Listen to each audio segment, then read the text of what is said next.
So basically जो rules aldehyde में हमने देखे हैं वही रूल्स हम यहाँ पे अप्लाई करने जा रहे हैं। What are the rules? First of all, longest carbon की चेन आपको सिलेक्ट करनी होगी। लॉन्गेस्ट कार्बन की चेन में जो आपका कार्बोक्सिलिक एसिड वाला कार्बन है उसको इंक्लूड करना होगा। नंबरिंग करते वक्त उसको लिस्ट नंबर देना होगा। अगर सब्स्टिट्यूएंट अटैच्ड है तो सब्स्टिट्यूएंट की प्रायोरिटी देखकर फिर बाद में अल्फ़ाबेटिकल ऑर्डर में उनको लिखा जाएगा, क्योंकि हम सब्स्टिट्यूएंट के नंबरिंग के लिए या सब्स्टिट्यूएंट की प्रायोरिटी को मेंटेन करने के लिए COOH ग्रुप को हैम्पर नहीं कर सकते। COOH group will always carry first number, ठीक है, ये है। उसके बाद हम ये अगर देखेंगे तो अगर सपोज जैसे बेंजीन होता है तो बेंजीन के साथ बाहर की तरफ अगर COOH ग्रुप अटैच्ड है तो it will be benzene carboxylic acid, you can say it as a benzoic acid, वो हो जाएगा बेंजोइक एसिड, ठीक है। सो इस तरीके से आपको नॉमेनक्लेचर से आप इसके नेमिंग सिस्टम में आ सकते हो। नेमिंग सिस्टम में कुछ नहीं है, ज़्यादा कुछ भी नहीं होता है। कॉमन नेम्स जो होते हैं वो कॉमन नेम्स में बताती जाऊंगी एज ऑलवेज, ठीक है। या तो फिर आप उसको वो टेक्स्ट बुक में भी आप पढ़ सकते हो। जो यहाँ पे ऐसे होंगे कि जो इम्पॉर्टेंट है कॉमन नेम्स, वो इम्पॉर्टेंट कॉमन नेम्स में मैं ज़्यादा फोकस करूँगी। Please try to understand those points, ठीक है। सो ये एक यहाँ पे आपको अच्छे से याद रखना है। और एक चीज़ है यहाँ पे जो मैंने मतलब ली नहीं है, इसके बाद और एक एग्ज़ाम्पल मैं लेने वाली हूँ, ठीक है। तो वो भी एग्ज़ाम्पल बताते जाऊँगी कि जब अगर ऐसा हुआ कि कार्बोक्सिलिक एसिड का स्ट्रक्चर है और कार्बोक्सिलिक एसिड के स्ट्रक्चर में you will have a double bond between two carbon atoms, then what will be going to name it, ठीक है। सो यहाँ पे ये पहले स्टार्ट करते हैं। देखो, जैसे हमने पहले कहा था कि कार्बोक्सिलिक एसिड्स जो होते हैं उनको अल्केनोइक एसिड्स भी कहा जाता है, अल्केनोइक एसिड्स भी उनको कहा जाता है। मतलब जैसे अल्केन में लास्ट वाला जो ई है वो लास्ट वाला ई वहाँ पे रिप्लेस हो जाता है OIC एसिड, मतलब ओइक एसिड से वो रिप्लेस होता है। That is what is going to be alkanoic acid. So यहाँ पे क्या है, एक ही तो कार्बन है, यहाँ पे एक कार्बन है। व्हाट इट मीन्स एग्जैक्टली, एक कार्बन है मतलब ये मीथेन हो सकता था, बट यहाँ पे COOH ग्रुप है तो इसलिए it will be methanoic acid. ये यहाँ पे क्या होगा, basically this will be your methanoic acid. So ये मिथेनोइक एसिड है। अब ये जो मिथेनोइक एसिड है, मिथेनोइक एसिड का कॉमन नेम क्या है वहाँ पे, ट्राइवियल अगर हम बोले तो वो फॉर्मिक एसिड है। फॉर्मिक एसिड उसको कहा जाता है जो मतलब एंट स्टिंग जो होता है उसमें वो फॉर्मिक एसिड रिलीज़ होता है, and that is why it becomes like irritation वहाँ पे हो जाता है उस प्लेस पे, या इरिटेशन सेंसेशन वहाँ पे आपको लगता है। So formic acid it is going to be, so structure is going to be, sorry यहाँ पे OH करना चाहिए था, ये फॉर्मिक एसिड का क्या है, स्ट्रक्चर है। अब ये जो है यहाँ पे कितने आपके कार्बन है, 2 कार्बन है। So it will become ethane का कुछ हो सकता था, ठीक है। So it will be your ethanoic acid. ये क्या होगा यहाँ पे, ethanoic acid. Again ethanoic acid जो है आपका, वो इथेनोइक एसिड का कॉमन नेम क्या है, एसिटिक एसिड है। Acetic acid commonly called as vinegar. Acetic acid का कुछ परसेंट सॉल्यूशन होता है, कॉमनली इसे विनेगर कहा जाता है। We know very well that कि विनेगर हम बहुत सारी चीज़ों में वहाँ पे यूज़ करते हैं। मेन चीज़ ये है कि एज अ प्रिजर्वेटिव उसका इस्तेमाल हम वहाँ पे कर सकते हैं। So this is nothing but ethanoic acid. Next आप यहाँ पे देखो, कार्बन कितने हैं, यहाँ पे 4 कार्बन है। कुछ इस तरीके से कार्बन को ग्रैब करना होगा, नंबरिंग होगी यही से ही, यहाँ पे 1, यहाँ पे 2, यहाँ पे 3 और यहाँ पे 4। मतलब ये क्या है, यहाँ पे this will be butanoic acid, this will be butanoic acid. So ये IUPAC से नाम है। कॉमनली अगर देखा जाए तो ये N ब्यूटेनोइक एसिड करके कहा जाता है। ये देखो ये वाला एग्जाम्पल, जिस एग्जाम्पल में 2 कार्बन प्रेजेंट है जिसके पास OH अटैच्ड है। सो ये 1 लो या ये 2 लो, कैसे भी आप वहाँ पे कर सकते हो। ये जो एसिड है ना, इस एसिड को कॉमनली ऑक्सैलिक एसिड कहा जाता है। क्या कहा जाएगा, ऑक्सैलिक एसिड वहाँ पे कहा जाएगा। बट हम तो यहाँ पे IUPAC देख रहे हैं, तो IUPAC से इसे क्या कहा जाएगा, यहाँ पे पूरा लिखना है। जैसे हमने अल्डिहाइड में लिखा था इथेन, यहाँ पे होगा dioic acid. Ethane dioic acid, ये है पर्टिकुलर IUPAC से नेम। कॉमनली क्या कहा जाएगा, अभी कहा मैंने, इसे कहा जाएगा ऑक्सैलिक एसिड। ठीक है, नेक्स्ट मूव करो। नेक्स्ट क्या है यहाँ पे नेक्स्ट दिया हुआ है, लाइक ये है COOH ग्रुप। ये COOH ग्रुप डायरेक्टली अटैच्ड है आपके बेंजीन रिंग से। सो ये बेंजोइक एसिड है, बेंजीन कार्बोक्सिलिक एसिड इसे कहा जाएगा। इसे हम यहाँ पे बेंजोइक एसिड ही बोलते हैं। ये है यहाँ पे बेंजोइक एसिड, बेंजोइक एसिड, या आप ये भी बोल सकते हो, IUPAC से बोल रहे हो, benzene carboxylic acid.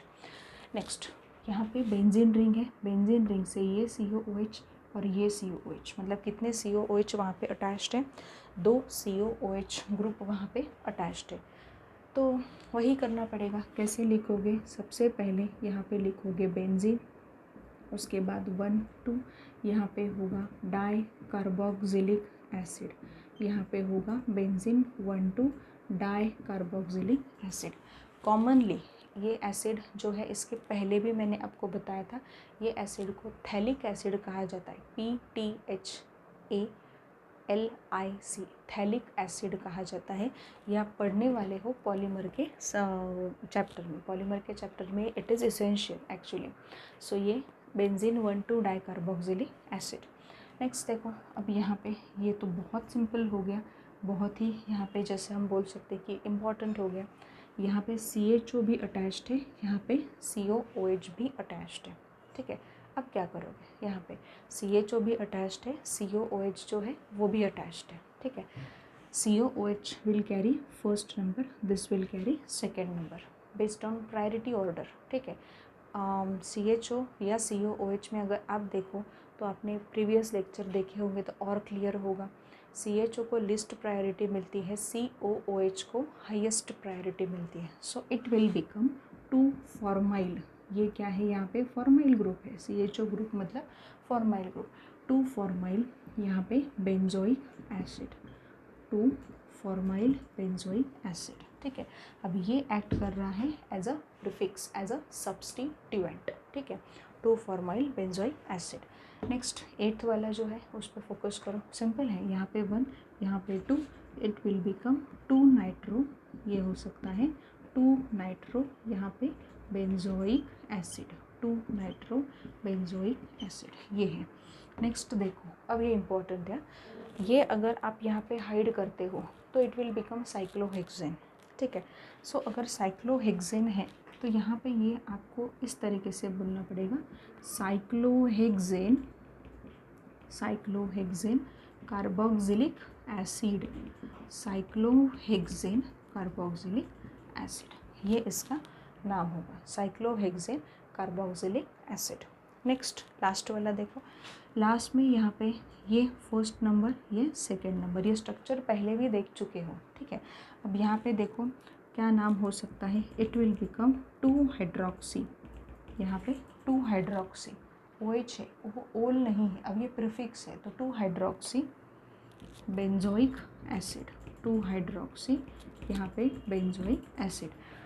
2 hydroxy benzoic acid जो है उसका कॉमन नेम क्या है, सैलिसिलिक एसिड, सैलिसिलिक एसिड। कहाँ पे देखा था बताओ, सैलिसिलिक एसिड का एसिटिल डेरिवेटिव हमने प्रिपेयर किया था, which is called as aspirin, one of the generic medicine. ठीक है, सो ये है 2 hydroxy benzoic acid, it is called as salicylic acid. ठीक है, सो ये इम्पॉर्टेंट कुछ थे वो मैंने यहाँ पे कवर अप कर लिए हैं, डोंट वरी अबाउट इट। और भी कुछ पॉइंट्स और भी कुछ एग्जाम्पल्स मैं यहाँ पे ले रही हूँ कार्बोक्सिलिक एसिड के, so that it will become your habit to how to handle the IUPAC nomenclature of carboxylic acid. So let us start कि बाकी के कुछ एग्जाम्पल्स ऐसे हैं कि वो भी एग्जाम्पल्स में यहाँ पे आप कार्बोक्सिलिक एसिड के ले रही हूँ। अब यहाँ पे देखो बच्चों, यहाँ पे मैंने कुछ IUPAC से पूछे हैं नाम आपको, ये जो नाम यहाँ पे ब्रैकेट में है ये सारे के सारे नाम कॉमन नेम्स है। ठीक है, ये सभी के सभी कॉमन नेम्स हैं, हमें उसके IUPAC से नाम क्या करने हैं, देने, दैट इज़ इम्पॉर्टेंट। ठीक है, सो ये नाम मैंने क्यों लिखे होंगे, malonic acid, succinic acid, glutaric acid, adipic acid, valeric acid, caproic acid, ये नाम मैंने क्यों दिए हैं यहाँ पे? ये नाम देने का एक ही मतलब बनता है कि ये नाम जो कॉमन नेम्स है वो भी आपको याद रखने पड़ेंगे, ठीक है। क्योंकि जनरली ये होता है कि कार्बोक्सिलिक एसिड्स जो होते हैं उनके जो कॉमन नेम्स होते हैं वो लैटिन, एक्चुअली लैटिन वर्ड्स होते हैं बेसिकली, उससे वो बनाए जाते हैं। जैसे फॉर्मिक एसिड कहा गया तो वो फॉर्मिका मतलब एंड होता है, इस तरीके से वो वहाँ पे नाम दिए जाते हैं। But basically now we have to focus on IUPAC as well as on common names for these particular acids basically, ठीक है। सो ये जो एसिड है ये मेलोनिक एसिड है, इसे मेलोनिक एसिड कहा जाता है। तो एक्चुअल में इसका IUPAC से नाम क्या होगा? आप कार्बन को काउंट करो, बहुत सिंपल है। और कितने COOH है? 2, यहाँ भी 2 COOH है, यहाँ भी 2 COOH है, यहाँ भी 2 COOH है, मतलब 2 कार्बन तो हर एक जगह पे फिक्स है। और कार्बन कितने हैं वो काउंट करके नाम देना है। देखो अब यहाँ पे 1 2 3, मतलब ये क्या है? यहाँ पे प्रोपेन डाइओइक एसिड। डाइओइक क्यों कहा गया है? बिकॉज यहाँ पे 2 COOH अटैच्ड है। ये देखो क्या है? ये 2 COOH प्लस ये 2 कार्बन यहाँ पे है, मतलब कार्बन कितने हो गए? 4 carbon. Butane dioic acid. Dioic क्यों? क्योंकि यहाँ पे 2 COOH अटैच्ड है। ये देखो 2 COOH तो है ही, प्लस ये कार्बन कितने हैं? 3 कार्बन प्रेजेंट है, ठीक है, 3 कार्बन प्रेजेंट है। तो टोटल मिला के कितने कार्बन हो गए? 5 कार्बन यहाँ पे हो गए, ठीक है। तो 5 कार्बन मतलब यहाँ पे पेंटेन डाइओइक एसिड। डाइओइक क्यों? फिर से 2 COOH ग्रुप प्रेजेंट है। यहाँ पे देखो 2 COOH ग्रुप है और ये 4 कार्बन है, मतलब कितने हो गए? यहाँ पे 6 हो गए। तो 6 मतलब hexane dioic acid, hexane dioic acid. So यहाँ पे हेक्सेन डाइओइक एसिड जो है इसे कॉमनली कहा जाता है एडिपिक एसिड। एडिपिक एसिड भी आपको कहाँ देखने को मिलेगा? एडिपिक एसिड की हम कहाँ पे बात करेंगे? अगेन पॉलीमर्स के चैप्टर में। एडिपिक एसिड बहुत इंपॉर्टेंट एसिड है सिंथेसिस ऑफ पॉलीमर फाइबर के लिए जो प्रिपरेशन करते हैं हम, उसका काफ़ी इम्पॉर्टेंट एसिड है एडिपिक एसिड। सो एडिपिक एसिड मतलब क्या है? आपको नाम आने चाहिए IUPAC से। हेक्सेन डाइओइक एसिड मतलब एडिपिक एसिड। ग्लूटारिक एसिड का IUPAC से नाम क्या है? पेंटेन डाइओइक एसिड मतलब ग्लूटारिक एसिड। सुसिनिक एसिड का कॉमन, ये तो कॉमन है, IUPAC से नाम क्या होगा? यहाँ पे ये 2 और ये 2 मतलब 4, ब्यूटेन डाइओइक एसिड। यहाँ पे ये 3 ही है, ठीक है, ये प्रोपेन डाइओइक एसिड। सो ये मैं आपको IUPAC से नाम बता रही हूँ, जो लिखे हैं वो कॉमन नेम से, जो लिखे हैं वो कॉमन नेम से, जो मैं बता रही हूँ वो उसके IUPAC से नाम है।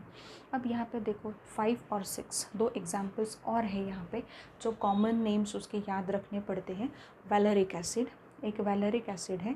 सो जैसे हम बोल सकते हैं यहाँ पे कि वैलेरिक एसिड में एक ही तो यहाँ पे COOH ग्रुप है, बाकी का देखो आप क्या है? बाकी अगर आप देखो तो 1, ये 3 मतलब 3 यहाँ पे और एक, मतलब ये 3 4 5, ये है पेंटानोइक एसिड। ये क्या होगा यहाँ पे? Pentanoic acid. अब ये क्या है? यहाँ पे COOH एक ही है और ये 4 मतलब 5 और ये 1 मतलब 6 कार्बन, 6 कार्बन है। हेक्सेनोइक एसिड, हेक्सेनोइक एसिड मतलब ये क्या हो जाएगा आपका? Caproic acid. इसे क्या कहा जाएगा? कैप्रोइक एसिड वहाँ पे कहा जाएगा। सो ये इम्पॉर्टेंट जो नेम्स थे, कॉमन नेम्स जो थे, उसके IUPAC से नाम क्या होते हैं वो भी पता होना चाहिए। और ये भी पता होना चाहिए कि अगर IUPAC से नाम ये है तो उसका वहाँ पे कॉमन नेम क्या होगा। दोनों वाइसे वर्सा वहाँ पे आपको पता होना चाहिए। और एक पॉइंट यहाँ पे मैं बोलना आपको भूल गई थी कि जैसे हम यहाँ पे IUPAC की बात कर रहे हैं तो IUPAC में जैसे हम वहाँ पे नंबरिंग ही इस्तेमाल करते हैं, नंबरिंग का ही बेसिकली इस्तेमाल वहाँ पे हो रहा है। बट बेसिकली कॉमन नेम्स जो होते हैं ना, कॉमन नेम में वहाँ पे हम ये बोल सकते हैं कि कॉमन नेम्स में क्या करते हैं ये लोग? अल्फ़ा बीटा गैमा डेल्टा इस तरीके से भी वहाँ पे दिया जाता है। सो वो तो आप वहाँ पे टेक्स्ट बुक से भी पढ़ सकते हो कि alpha beta gamma delta exactly क्या है। अगर मैंने कहा कि वहाँ पे अल्डिहाइड ग्रुप है तो अल्डिहाइड ग्रुप के बिल्कुल बगल में जो कार्बन होगा वो कौन सा कार्बन होगा? अल्फ़ा बीटा गैमा डेल्टा, इस तरीके से वहाँ पे यूज़ होता है। जब भी वहाँ पे आएगा जो भी वहाँ पे समझ में आएगा वो मैं आपको वहाँ पे समझा दूँगी, क्योंकि प्रिपरेशन मेथड हो या रिएक्शंस हो वहाँ पे आप उसका यूज़ करने वाले हो। हमारा एक एग्ज़ाम्पल यहाँ पे बाकी रह गया था, वो एग्ज़ाम्पल मैं आपका करवा लेती हूँ। CH2, अब यहाँ पे देखो, यहाँ पे CH2 डबल बॉन्ड CH, यहाँ पे C डबल बॉन्ड, यहाँ पे OH। ये एक एग्ज़ाम्पल आपको उन्होंने दिया हुआ है। अब ये एग्ज़ाम्पल में कॉमनली इसे एक्रिलिक एसिड कहा जाता है, एक्रिलिक एसिड इसे कॉमनली कहा जाएगा। बट IUPAC से इसका नाम क्या है? बहुत ही सिंपल है। देखो नंबरिंग तो यहीं से करनी है, 1 2 और 3, मतलब कितने कार्बन है? 3। प्रोप, ठीक है, 2। अब यहाँ पे इन और लास्ट में ओइक एसिड, प्रोप 2 इन ओइक एसिड, इस तरीके से देना है। अब और भी देख सकते हैं, यहाँ पे CH3, यहाँ पे CH डबल बॉन्ड CH, यहाँ पे CH2, यहाँ पे COOH। यहाँ पे भी क्या प्रॉब्लम है? डबल बॉन्ड भी है और COOH ग्रुप भी वहाँ पे है। ऑब्वियसली नंबरिंग यहाँ से 1 2 3 4 एंड 5, ठीक है। कितने कार्बन है? 5। तो लिखो पेंट, ठीक है। किसके बीच में डबल बॉन्ड है? 3 और 4 के बीच में, सो इट विल बिकम 3, ठीक है। 3 इन और लास्ट में ओइक एसिड, लास्ट में ओइक एसिड, ठीक है। अब ऐसे ही सिचुएशन में अगर ऐसा हुआ तो CH3 CH डबल बॉन्ड, यहाँ पे C, यहाँ पे COH, ठीक है। ऐसा एक एग्जाम्पल दिया गया। और यहाँ पे अगर मैंने कहा कि OH ग्रुप अटैच्ड है, यहाँ पे OH ग्रुप अटैच्ड है, कैसे नाम देने वाले हो? सबसे पहले 1 2 3 4, यहाँ पे क्या होगा? 2 हाइड्रोक्सी ब्यूट 2 इनोइक एसिड, ठीक है। ये इस तरीके से नॉमेनक्लेचर से नाम देना होगा, बिकॉज ये जो हाइड्रोक्सी ग्रुप है, ये हाइड्रोक्सी ग्रुप क्या करके एक्ट करेगा? यहाँ पे वो होगा आपका प्रीफिक्स, आपका सब्स्टिट्यूएंट। तो सब्स्टिट्यूएंट को कैसे लिखा जाता है? सबसे पहले लिखा जाता है, कौन से पोजीशन पे है वो भी देखा जाएगा। सो 2 हाइड्रोक्सी। आप बोलोगे कि मैम सब्स्टिट्यूएंट को लिस्ट नंबरिंग मिले, इसके लिए हमें थोड़ा ट्राई नहीं करना पड़ेगा क्या? कोई ज़रूरत नहीं। यहाँ पे टर्मिनल फंक्शनल ग्रुप है, उसको फर्स्ट नंबर मिलना चाहिए, बाकी आप कुछ भी करो, ठीक है।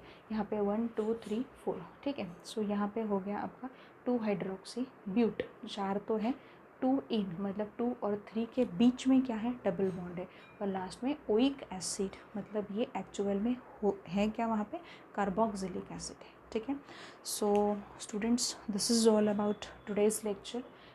ये लेक्चर हमने बहुत अच्छी तरीके से IUPAC nomenclature of aldehyde and carboxylic acid पे हमने ख़त्म किया है।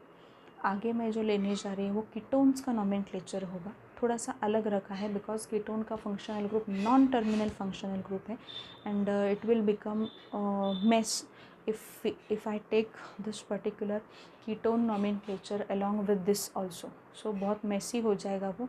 याद रखने के लिए अल्डिहाइड और जो आपका कार्बोक्सिलिक एसिड है उनके नॉमेनक्लेचर हमने साथ में लिए हैं as per your text book, ठीक है। क्योंकि उन्होंने ये बहुत अच्छे तरीके से समझा है कि अल्डिहाइड ग्रुप है या वहाँ पे कार्बोक्सिलिक एसिड ग्रुप है, वो ग्रुप्स होते हैं टर्मिनल फंक्शनल ग्रुप, उनके कोई रूल्स रेगुलेशन जो होते हैं वो थोड़े मैच होते हैं IUPAC से। सो कीटोन अगर है तो ketone non terminal functional group है, तो उनको थोड़ा सा साइड में रख के ही बाद में लिया जाए तो वो बेटर रहेगा। And then we will be starting with the preparation methods. Old method से ही जाएंगे, प्रिपरेशन मेथड्स जो रहेंगे, फिर उसके बाद केमिकल प्रॉपर्टीज़, फिज़िकल प्रॉपर्टीज़ पे ध्यान देना पड़ेगा, दैट्स इट। बट अभी तक मैं आपको यही बोलूँगी, अगेन मैं बोल रही हूँ, अल्कोहल, फिनॉल, ईथर के जो भी वहाँ पे एक्सरसाइज है वो प्लीज़ कंप्लीट करके वहाँ पे भेज दो। वो कंप्लीट करने के बाद ही आपको आगे के DPPs जो है वो मिल पाएंगे, अदरवाइज़ प्रॉब्लमेटिक होगा आप लोगों के लिए। बहुत से स्टूडेंट्स ऐसे हैं कि बार बार बोलने पर भी वो बिल्कुल सुधर नहीं रहे हैं। पता नहीं उनको क्या लग रहा है, क्या उनको उस बहुत ऐसे रिस्पेक्ट की बात हो रही है क्या कि 10 बार मैं बोलूँ आपको कि एक्सरसाइज दो वहाँ पे करके। ऐसा नहीं होना चाहिए, आप खुद के लिए कर रहे हो उतना याद रखो, मेरे लिए नहीं कर रहे हो। सो ये है। और एक पॉइंट मैं आपको बता रही हूँ कि IUPAC नॉमेनक्लेचर कंप्लीट हुआ है। IUPAC नोमेनक्लेचर जो होता है उसका प्रैक्टिस आपको करनी है। आप एग्ज़ाम्पल आपके टेक्स्ट बुक से उठा के ले लो, एक टेक्स्ट बुक से एग्ज़ाम्पल लो, सिर्फ एग्ज़ाम्पल का स्ट्रक्चर निकालो और ख़ुद वहाँ पे प्रैक्टिस करो कि हमें आ रहा है या नहीं, IUPAC नोमेनक्लेचर हम रिकॉल कर पा रहे हैं या नहीं, ठीक है। बस लास्ट में ये होता है कि IUPAC नोमेनक्लेचर ही इम्पॉर्टेंट होता है और फिर क्या हो जाता है कि हमें समझ में नहीं आता कि एग्जैक्टली करना क्या है। कॉमन नेम जितने मैंने बताए उतने कॉमन नेम्स आपको करने हैं। So with this particular note we will be finish with the particular lecture, today's lecture, and then we will be moving towards IUPAC nomenclature of ketones and preparation methods of aldehydes and ketones, ठीक है। So ये lecture अच्छे से देखो, practice करो, practice it properly and give me solved exercise of alcohol, phenol and ethers.